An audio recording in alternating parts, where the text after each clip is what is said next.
What's up, everybody? Welcome to Podcast Now. I'm Alex, and don't worry, I made it. Sorry, it took a little bit of time, but oh boy, do we have a juicy one to talk about now. And it's time to get a little ticked off, okay? It's time to get kind of aggressive, because how the F do you manage to do this? And I'm talking about everyone involved. I mean, I will say primarily at this point, it's the WB upper management, but how in God's name does this happen? Now, the funny thing is, I think a lot of this stuff is going to just be re-saying what I said back when we talked about the state of Wonder Woman just a few weeks ago on the channel, right?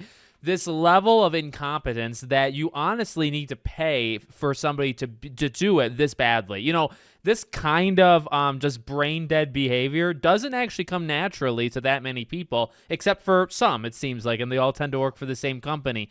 An absolute joke that you make the Nemesis system, you patent the Nemesis system, you don't let anybody use it. We talked about in the last Wonder Woman video, then you drive away all the major talent, right? So all these people that helped craft this system that WB then locks behind a freaking wall and says no one's allowed to touch it but us. Oh, but our engineers that made the thing, they've left the company, so no one, even within our own studio, knows how to work it either. Now, there was a little bit of stuff in terms of this Wonder Woman. There were some employees that went a little rogue, and I do like when that happens. It adds a little bit of fire to the situation. So there was one particular employee that managed to go on Discord, and they were talking about how don't believe the BS and the lies that, you know, the game was failing or the game wasn't going anywhere. They were excited about it. At the end of the day, you don't really know. I think if the game was in like a really, really solid state, the studio would not be shut down. Now, I'm not trying to blame all of Monolith. Again, I think everybody kind of deserves a little piece of the blame. There's some that deserve it more, right? The fact that you don't just let them kind of finish it off, right? And we don't know the intricacies of, you know, what was happening, but how you don't let them just finish off the next 2-3 years, get the game out there. You know, they were just complaining a few weeks ago that this thing cost $100 million. Well, I think that was, I guess, the article that Schreier wrote, right? They sunk $100 million into Wonder Woman. You know what I like to do with $100 million is I like to try to make it back. So if you sunk it into a team, even if you don't have the highest belief, right, that team is going to make the greatest game of all time, don't you want some of that money back? Don't you want to try to release that Wonder Woman game and get some money? Because at this point, you sunk all the money in. Well, actually, you've done a couple things, okay? You sunk all this money into a game that you're not going to get any return on. Zero. The thing is canceled.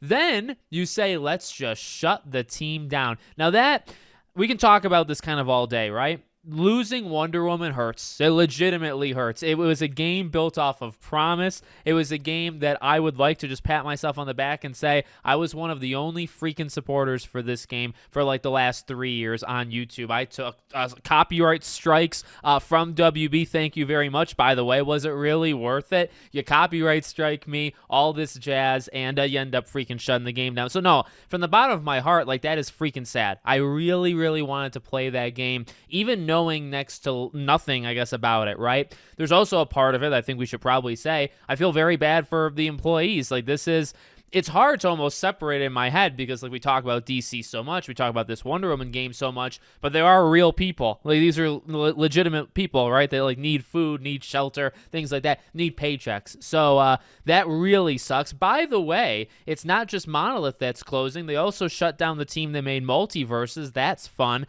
And they also shut down their, I think, San Diego studio. Not 100% sure what they do. I didn't Google search it. Maybe I can do it after this video. But bottom line is, they shut down. They don't even have that many studios. By the way, I think they owned like 11 or 12 before this, so now they own like 8 to 9, somewhere in that range.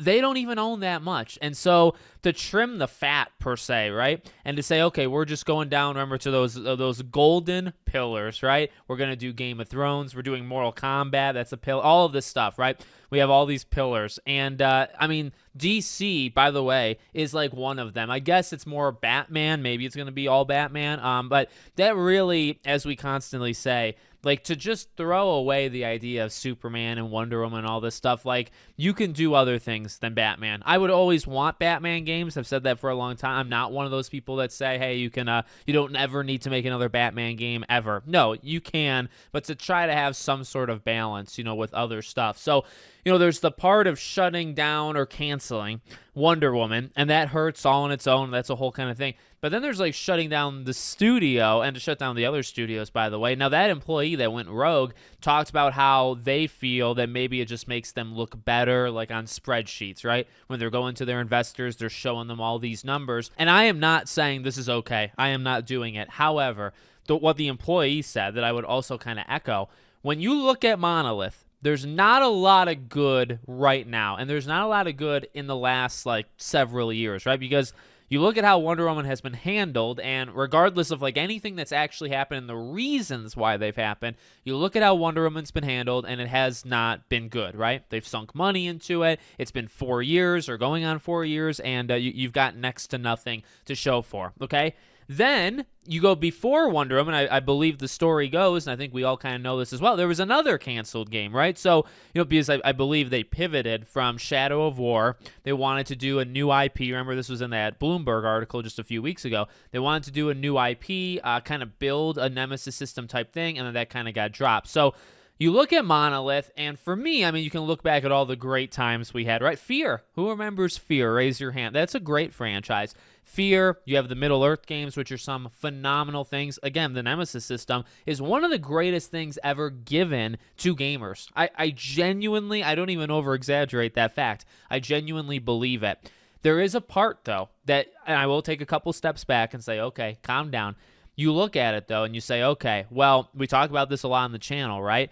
That legacy versus what they actually are, right? The name versus who's there now. And I'm not saying these are a bunch of, talentless, people that have no idea what they're doing. Maybe some of them, but I highly doubt all of them, okay? So I'm not saying that. But, we talk about Rocksteady. We talk about BioWare, right, with Dragon Age versus their old stuff.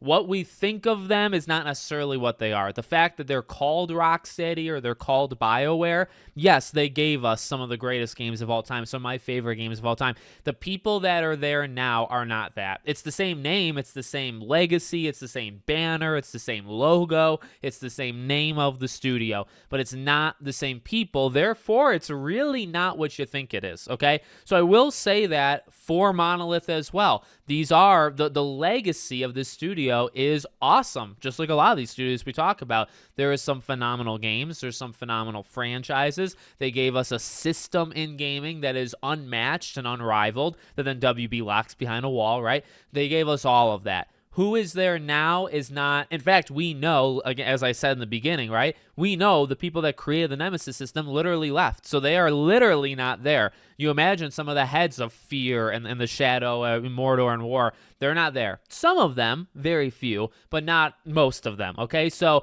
that is one thing to kind of throw out there. Again, the whole beginning of this video is how I feel, okay? I'm not saying it's okay what just happened. It's not. But you do look at it, and, if they need to trim fat and they're looking around, they're saying, okay, what can we rely on? Yet again, you just had Rocksteady that wasted, 8 years of their life doing next to nothing. Ultimately, it became a game that was next to nothing's worth, right?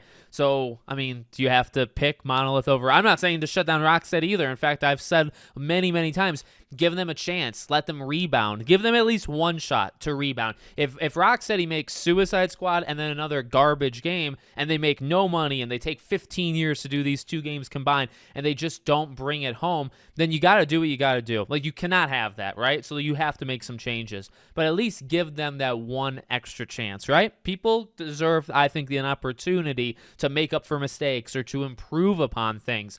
Monolith, they didn't even do it. I mean, yes, it's taken them forever, and yes, it shouldn't have taken this long from Shadow of War now to Wonder Woman. That was a mistake. And that was a mistake from creatives at Monolith to the upper management at everybody involved deserves some of that blame. It has led them to this. So yes, they haven't done anything since Shadow of War, but, give them a chance. Again, that's what I was saying in the beginning of the video. Even if you don't think it's going to be a knockout of the park success and it's going to, sell 10 million units, just release it. Just give it a try, because you don't even know really what you have here. You could still have a pretty good game. You don't know. Obviously, that's not the case. So, yeah, I think that's it. Terrible. Honestly, disgusting. When I saw this on Twitter, my heart didn't really sink, because I think I've talked about this before. These are games that I thought one day we could wake up to just looking on the phone and saying, oh, oh, it's gone. In fact, I literally made a video, 2 Fridays ago, and I said games that I fear will never see again. Go watch that. Go watch that. Games I fear will never see again. Wonder Woman was one of those games. Wolf Among Us was another. Crisis 4 was another. So I literally called Wonder Woman. There was just a feeling in me that I didn't really want to believe, but I felt inside that one day we could wake up, look on Twitter, look on X, look on whatever, and say, oh, it's canceled. Oh, there's the article from Schreier. Oh, there's WB that announces it. I really felt that. And by the way, I feel it with Wolf Among Us and a couple other games. So hopefully I'm 1 for 4. 1 for 4. Hopefully I'm not any more than that. So let me know what you guys think in the comments. Make sure, as always, you're subscribed to the channel, bell icon turned on, and I hope to see you all on the next one.